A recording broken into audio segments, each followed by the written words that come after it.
இஸ்லாமிய பெருமக்கள் சிந்தித்து பார்க்க வேண்டும். இன்றைக்கு அனைத்து இந்திய அண்ணா திராவிட முன்னேற்ற கழகம் தமிழகத்தில் ஆட்சி அதிகாரத்தில் இருக்கின்ற பொழுது சட்ட ஒழுங்கு பேணி காக்கப்பட்டது. அண்ணா திமுக ஆட்சி இருக்கின்ற பொழுது மத சண்டை கிடையாது, ஜாதி சண்டை கிடையாது, அனைவரும் சகோதரத்தோடு வாழ்ந்தோம். அப்படிப்பட்ட ஆட்சி தந்தது அண்ணா திமுக ஆட்சி. இன்னைக்கு சட்ட ஒழுங்கு சந்திச்சிருக்கின்ற அளவுக்கு பார்க்கிறோம். சட்ட ஒழுங்கு சீரழிந்து விட்டது. சிந்திக்க வேண்டும் சிறுபான்மை மக்கள்.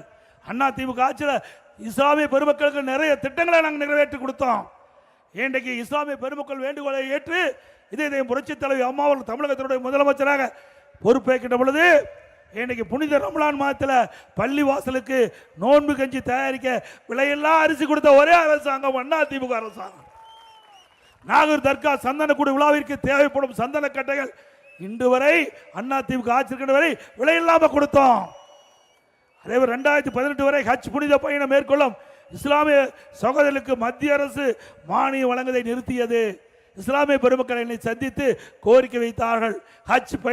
ஹஜ் புனித பயணம் மேற்கொள்வதற்கு மாநில அரசிலிருந்து நிதி ஒதுக்கீடு செய்ய வேண்டும் என்று அவருடைய கோரிக்கை ஏற்று 2019ஆம் ஆண்டு 6 கோடி ரூபாய் ஹஜ் புனித பயணம் மேற்கொள்வதற்கு நிதி ஒதுக்கீடு செஞ்சோம்.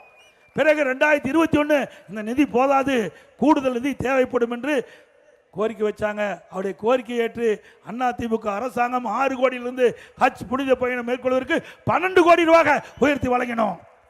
ஹஜ் பயணிகள் சென்னையில் தங்கி செல்ல வசதியாக ஹஜ் செல்ல வேண்டும் கேட்டாங்க. அதுக்கு 15 கோடி ஒதுக்கி தந்த அரசு அண்ணா திமுக அரசாங்கம்.